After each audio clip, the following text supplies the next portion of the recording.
ahora lo que le vamos a estar mostrando a continuación es precisamente concerniente a un programa, a un espacio que hay que tiene muchísimos más seguidores que yo, más seguidores que Otaola, tiene una pila de seguidores y se llama Esto No Es Radio. Pero bueno, Esto No Es Radio estuvo hablando algo que me compartieron. La culpa es tuya, negro. La culpa es del negro que me compartió esto y me dijo, oye Felipe, ¿qué tú crees de esto? Mételo en tu espacio. Y yo le dije, está bien, yo lo voy a ver y lo voy a mostrar en mi espacio para que tú veas que yo reviso las cosas que me mandan la gente, que esto aquí no es, este espacio lo hacemos entre usted y yo. Este espacio lo hacemos entre usted y yo. Aquí yo reviso las cosas que me manda la gente y las comparto con ustedes. Entonces el negro me dijo, mira este espacio que se llama Esto No Es Radio y sácame tus conclusiones, dime qué tú piensas al respecto. Yo le dije, bueno, está bien, negro, vamos a ver Esto No Es Radio, vamos a sacar nuestras conclusiones de Esto No Es Radio. Bueno, realmente el video que él me compartió de Esto No Es Radio, quiero dejarlo bien claro, fue un video que hablaban precisamente de algo que a mí me pareció, wow, me pareció mal, le doy cero lo que me compartió el negro. ¿Por qué le doy cero? Porque precisamente están abocando a que este conflicto, o sea, ya que está el conflicto de Rusia y Ucrania, ellos están llamando a los Estados Unidos a que intervengan Venezuela. Primero que todo, tengo que decirle que a mí Venezuela no me parece que es una democracia. Yo soy una persona de tendencias democráticas y entiendo que precisamente a las dictaduras se le opone la democracia. Eso lo he dicho en más de una ocasión. Yo creo que este problema no es ni de izquierdas ni de derechas. No son precisamente las izquierdas ni la derecha lo que promuevan lo que está en contra de la dictadura. Lo que están en contra de la dictadura es la democracia. Lo que se le opone a una dictadura es una democracia. Donde hay democracia, no hay dictadura. Donde hay dictadura, no hay democracia. Por eso lo que se le opone a la dictadura es la democracia. La izquierda y la derecha no son garantías de democracia. No lo son. Ni la izquierda ni la derecha. Y por ejemplo, de dictadura de izquierda tenemos la de Venezuela, tenemos el gobierno de Cuba, alias dictadura, y quizás otros ejemplos por ahí.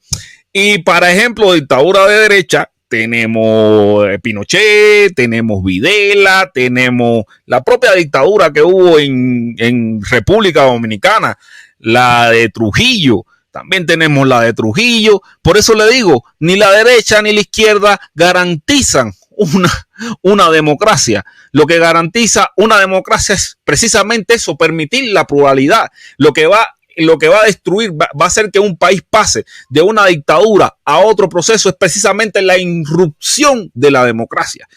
Y esta gente de Esto No Es Radio estaban hablando de que Estados Unidos como imperio debía invadir Venezuela como superpotencia, no como imperio. Ya vamos a quitarle lo de imperio, que a mucha gente no le gusta que le llamen imperio. Bueno, Estados Unidos como superpotencia debería aprovechar el chance de que Rusia está entretenida con Ucrania e invadir Venezuela. Vamos a escucharlo para que quede constancia y no me digan a mí, no, te la estás inventando en el área, esa gente son chéveres, esa gente son unos panas chéveres y no serían capaces de decir eso. No, vamos a escucharlo. Cada país, prácticamente, o cada potencia, refirió de que, mira, ya yo tengo situaciones con esto, Rusia con la región de Ucrania, con Donbass, que lo explicamos, y a raíz viene, ya China manifestó también que va a terminar operaciones con Taiwán. Ya incluso el día que hablamos de eso, mandaron aviones que sobrevolaron, aviones militares, el espacio aéreo, y Taiwán está en alerta. Prácticamente cualquier momento China lo toma y ninguna parte del mundo va a hacer nada. Entonces eso queda. A Estados Unidos, ¿qué le queda? Estados Unidos debería ya aprovechar esta situación de convulsión mundial en que cada potencia está prácticamente fija en sus intereses continentales y debería terminar con Maduro y ya poner fin a la dictadura en Venezuela, aprovechar ahora que obviamente, igual que con Rusia, no será gratis, porque si hacen eso es para asegurar poner su gente ahí y garantizar los suministros de petróleo, garantizar como tenía antes. Entonces, Mucha gente dice, no, porque eso es un régimen democrático, hay que respetar que la autodeterminación de los pueblos. Bueno, si usted está viendo, las potencias no piensan como las personas. Las potencias no piensan de que en derechos humanos, de que el que crea eso, de que los intereses de geopolíticos se manejan así, está más perdido que el hijo de Inver. La potencia, lo decía siempre Putin, no tienen aliados ni amigos, tienen intereses. Y el día que tú dejes de manifestarme intereses, te rompo. Y los ejemplos están de más ahí.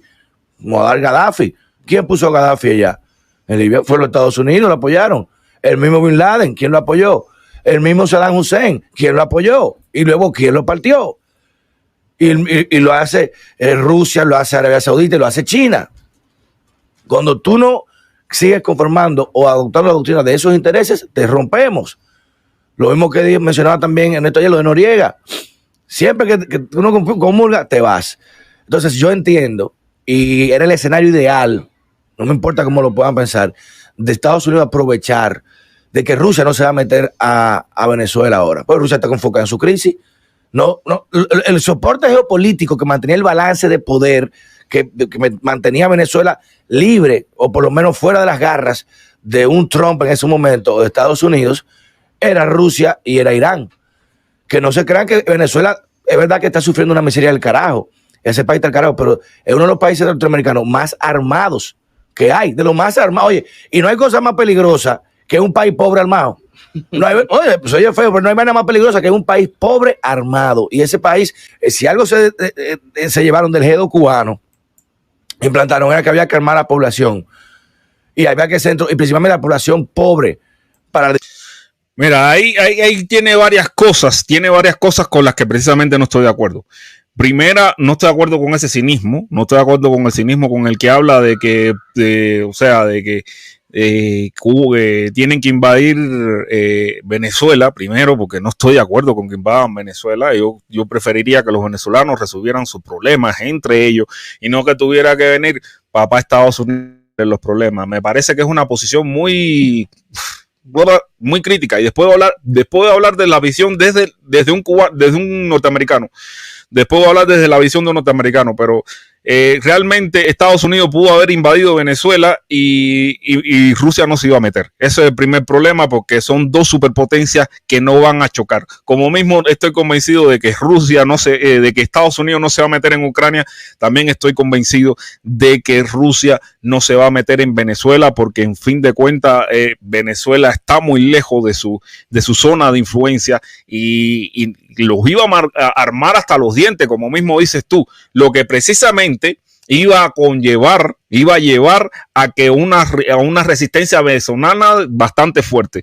O sea que iban a existir bajas, más de una baja, bastantes bajas por parte del ejército norteamericano. Y eso es la otra parte que tienen que pensar, que del análisis político de la situación actual de los Estados Unidos.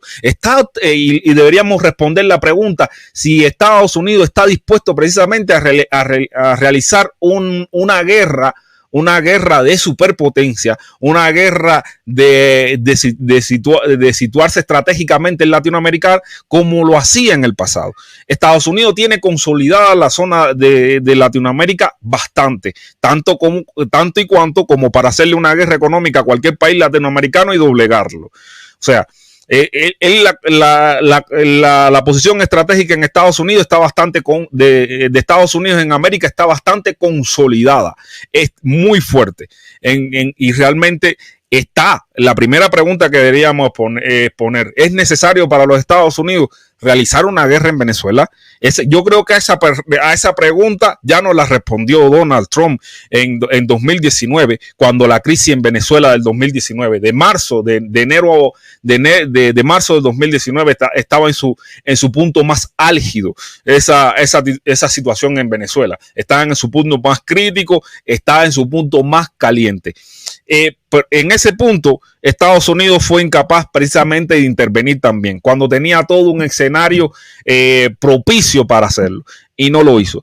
Yo creo que esa petición, y lo voy a decir más adelante, además que lo último que dijo del G2, que Venezuela había aprendido del G2 en darle armas al pueblo pobre. Eso es risible. Eso es risible. Cualquier cubano, ven de cualquier posición de derecha, medio, centro, para adentro, para adelante, para atrás, te va a decir a ti, hermano dominicano, que los cubanos no tienen ni una maquinita de afeitar. Los cubanos no tienen ni una maquinita de afeitar. Para defenderse no tienen ni una maquinita de afeitar. No tienen armas. Eso que dijiste que el G2, de que el Venezuela había aprendido mucho del G2 cubano en darle armas a los pobres, ese es un salvajismo. Entonces, ahí está muy mal de la cabeza. Tienes que, ahí sí rayaste en la ignorancia. Vamos a escucharlo de nuevo, para que no me digan que no lo dijo. Es uno de los países norteamericanos más armados que hay, de los más armados. Oye, y no hay cosa más peligrosa que un país pobre armado. No hay, oye, pues oye feo, pero no hay nada más peligrosa que un país pobre armado. Y ese país, si algo se llevaron del G2 cubano, implantaron era que había que armar a la población. Y había que y principalmente la población. Ahí se te fue el avión completo a esto no es radio y a esto no es serio. Esto no es serio, caballero. Ustedes escucharon a ese hombre de que Venezuela aprendió del G2 cubano en armar a la población pobre. Amigo dominicano, mi tigre, te tengo que decirlo de esta forma, tigre, ahí erraste completo. Los cubanos no tienen ni una maquinilla, ni una máquina de afeitar, ni una rasuradora, no sé cómo le digan en República Dominicana, para defenderse. Ni los pobres, ni los ricos, ni los clase media. No hay arma. No hay arma. El arma la tienen. Ni los policías tienen arma. A veces tú te topas a los policías sin arma. Hablándote por lo claro. Muchos policías no tienen armas. Pero bueno, después, también quiero. Ustedes saben que a mí me gusta ser imparcial, hacer una crítica justa, una crítica imparcial, algo que no vamos a hacer leña de nuestros hermanos dominicanos. No, también se dijeron cosas interesantes, en este espacio con las cuales sí coincido. Por ejemplo, este aspecto de que hablan de que las superpotencias hacen cosas como esa, que están movidas por los intereses, es una realidad. La respuesta está en los intereses de Estados Unidos, precisamente embarcarse en una guerra con Venezuela en estos momentos. Esa es una pregunta que tendrían que haber resuelto mis amigos los dominicanos que estaban de que su programa se llama Esto no es radio, y a mí me dio por decirle esto no es radio ni es serio. Pero vamos a seguir escuchando esta parte donde sí coincidí en algunos de los puntos que dijeron. Y que también quería compartir con ustedes para que de cierta forma se dieran por enterado. Principalmente la población pobre, para la dicotomía del rico pobre, y esos centros guardaran la revolución. A veces hay que preguntarse de dónde surgen los procesos, por qué suceden las cosas. Los marxistas siempre insistían en que ser radical es ir a la raíz de los problemas. ¿Cuál es la raíz del surgimiento de basiliscos como el que está viviendo Venezuela? La irresponsabilidad de esa comunidad política que se repartió las riquezas del petróleo como si fuera una hacienda personal. Después del pacto de Punto Fijo, en donde se marca el camino de ruta de la democracia en Venezuela, los dos grandes partidos hegemónicos, ADECO y COPEI, se repartieron como una finca los beneficios del petróleo venezolano. Los guaraguao no escribieron porque sí casas de cartón. Esas casas de cartón estaban en ese paraíso venezolano.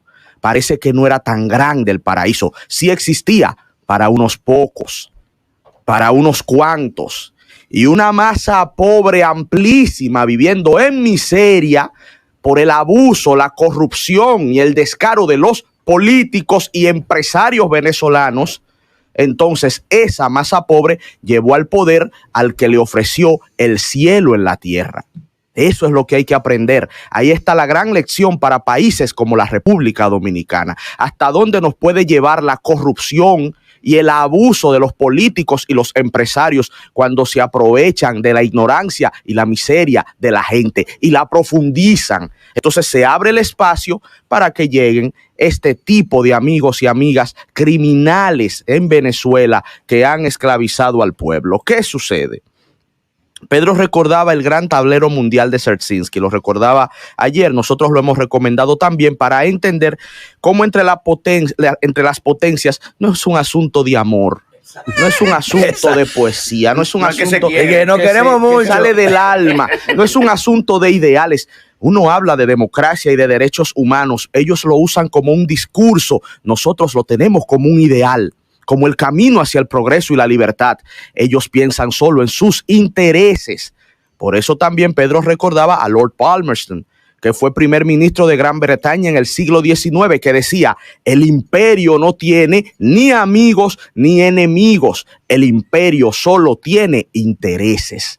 Así piensan ellos y así podemos entender fácilmente por qué Rusia está pensando en sus intereses regionales, por qué China está pensando en sus intereses regionales y por qué los Estados Unidos de América, pensando no en el bien del pueblo de Venezuela, ojo, no es por Venezuela, no pensando en los niños que están pasando hambre en Venezuela, ojo, que sí, que esa es la realidad y la condenamos, pero no, los Estados Unidos pensando en sus intereses pudieran aprovechar este contexto geopolítico para afianzar su dominio en el continente. Ya es hora. Con respecto a esto, lo primero que quería decirle es que el primer análisis que le hace es de cómo los partidos antes de Chávez, los partidos que estaban antes de Chávez se repartieron el petróleo en Venezuela y cómo habían personas en Venezuela que tenían casas de cartones. Eso es lo que está queriendo decir mi amigo el Tigre. Que cómo personas en Venezuela vivían en casas de cartones antes de Chávez y que fue precisamente el caldo de cultivo que trajo a Chávez al poder y que después trajo a Maduro al poder.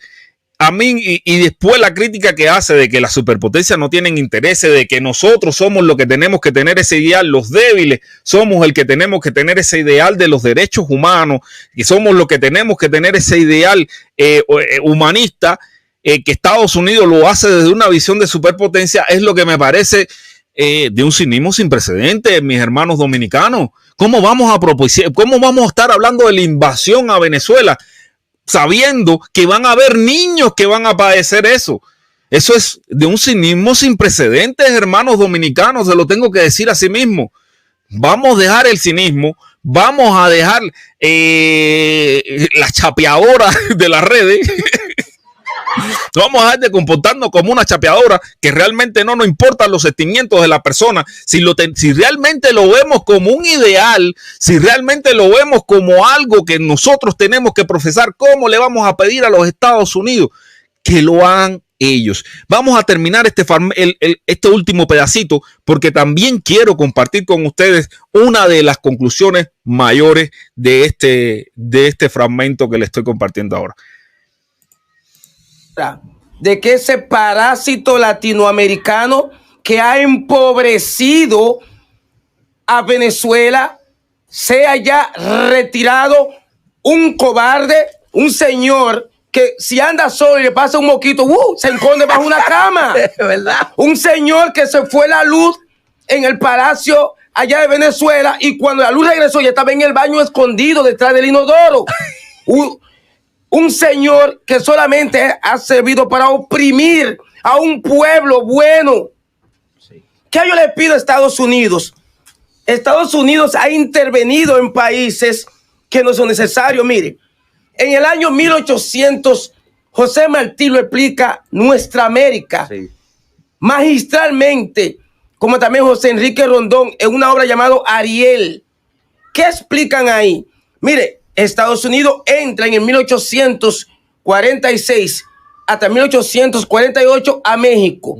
A través de una guerra se queda con gran parte de su territorio, que es Texas, que es California. Sí. Pero en el año 1800 también se quedó con Nevada y Nuevo México y Arizona. Bombazo, el puente de Nicaragua.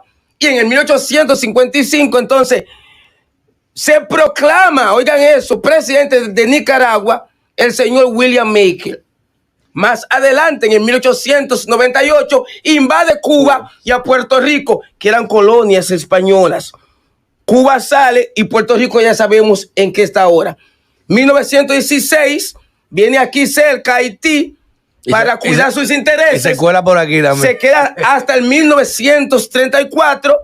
De ahí ve una cosita llamada República Dominicana. Viene hacia aquí. En Haití 1915. Aquí 1916 a 1924, que salió un monstruo. El peinado Hugh. Creador de un monstruo llamado Trujillo. Bueno, pues sale de aquí. Fíjense, señor, para que usted vea cómo Estados Unidos entra a países que ni se necesita. Ahora sí es verdad que se necesita que entra a Venezuela. Pero sale de ahí en el 1900, para que ustedes vean, en el 1900, entonces 18, ¿a dónde va? A Guatemala. Perdón, va a Panamá, agarrándose de la idea de que las elecciones, tanto presidenciales como legislativas, iban a tener problemas. Para que ustedes vean la paradoja del mundo, y hoy más que nunca se necesita que sí entre a un país donde no hay ni papel de baño, donde ese cobarde que está ahí, cuando Hugo Chávez dijo que él quería que lo recordaran y que lo enterraran, cualquier cosa que le pasara, llevando al poder a Nicolás Maduro. Mire, señores, yo con respecto a esto, mi mensaje es claro y preciso. A mí no me sirven las fórmulas maquiavélicas. ¿Y con qué me refiero a fórmulas maquiavélicas? Precisamente a lo que me refiero es que no me sirven para nada que el fin justifique los medios. Todas las intervenciones que alegaron los hermanos dominicanos fueron intervenciones que, según a criterio de ellos mismos, fueron intervenciones innecesarias. Ninguna intervención es realmente necesaria, señores. Dejen ese entreguismo, vuélvanse más latinoamericanos, por favor, se lo pido, y dejen ese entreguismo de precisamente abocar a los Estados Unidos a que regresen a sus viejas prácticas de intervenciones militares en Latinoamérica. Eso es completamente contraproducente incluso para la democracia, porque como mismo vieron en su ejemplo, cuando llegó a República Dominicana no les dejó una democracia, le dejó una dictadura, y así han hecho en muchas partes. Cuando salen no dejan una democracia, señores. No dejan una democracia, dejan una otra dictadura, y una dictadura que sirva a sus intereses. Entonces, ¿con qué propósito? ¿Con qué propósito van a estar nuestros hermanos dominicanos pidiendo una intervención norteamericana de Estados Unidos en Venezuela? A mí eso me parece completamente contraproducente y me parece completamente maquiavélico. Me parece maquiavélico. Incluso me parece aún de un cinismo más sin precedente estar pidiendo eso. O sea, para mí el fin no justifica los medios. Ustedes, mis hermanos dominicanos, no pueden pedir una intervención militar en Venezuela porque realmente ustedes no van a padecer las consecuencias. Y ahí es donde está la amoralidad, la amoralidad, la falta de ética, la falta de amor al pueblo venezolano, que es el que va a sufrir esas consecuencias, el que va a sufrir las consecuencias de una invasión militar norteamericana. El que lo va a sufrir va a ser el pueblo. Si ustedes tuvieran ese amor real, esto no es radio, ni es serio. Si tuvieran ese amor real, alístese. Tan siquiera tenga la decencia de alistarse en el Army de los Estados Unidos. Tan siquiera tenga esa decencia. Yo creo que muchos norteamericanos no están precisamente dispuestos a ver a sus hijos morir en Venezuela tampoco. También tienen que ver esa otra parte. Muchos norteamericanos y cubanos americanos y dominicanos americanos no están dispuestos a meterse en el Army para meterse en Venezuela a invadir. Esa es la otra parte amoral. La parte sin moral y sin ética es que mientras suceden los sucesos catastróficos de una invasión militar, ustedes, esto no es radio ni es serio, van a estar sentados en su programa reportándolo desde la tranquilidad y la seguridad, disculpen, desde la tranquilidad y la seguridad del lugar de donde transmiten o desde la comodidad de su casa. Desde esa seguridad van a estar. Mientras tanto, las bombas están cayendo en Venezuela. Eso no es ético. No es ético pedir algo pedir métodos y medidas maquiavélicas cuando usted no la va a padecer en carne propia, cuando usted no la va a padecer. Y ese mensaje también va para mis cubanos, los que piden eso también. Si usted no la va a padecer en carne propia, no lo haga, porque no es ético, no es moral, no hay huevos en eso, no hay huevos puestos en la canasta en eso, no hay moral. Mis hermanos dominicanos, yo creo que ustedes valen mucho más que esa porquería que acaban de decir. Lo creo y tengo fe plena en ello, que ustedes valen mucho más que eso que acaban de decir. La intervención norteamericana en los estados de Estados Unidos en Venezuela no es deseable, ni tampoco se puede pedir. Es verdad que Venezuela también está pasando una crisis.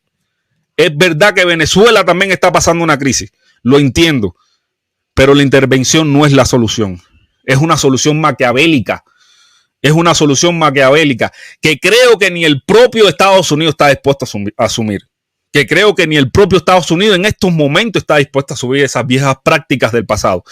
No creo que ninguna madre de Iowa, ni de la Florida, ni ninguna madre de la Florida que quiera que su hijo se aliste en el ejército para morir en Venezuela. No lo creo, como tampoco creo que ustedes lo crean. Ni tampoco creo que ustedes sean capaces de alistar a los dominicanos que viven en los Estados Unidos, en el Army, para que vayan a invadir Venezuela. ¿Serían capaces los dominicanos de hacer eso por el pueblo venezolano? Entonces cállense. Si no son capaces, si no tienen la moral, la dignidad y la ética de hacerlo,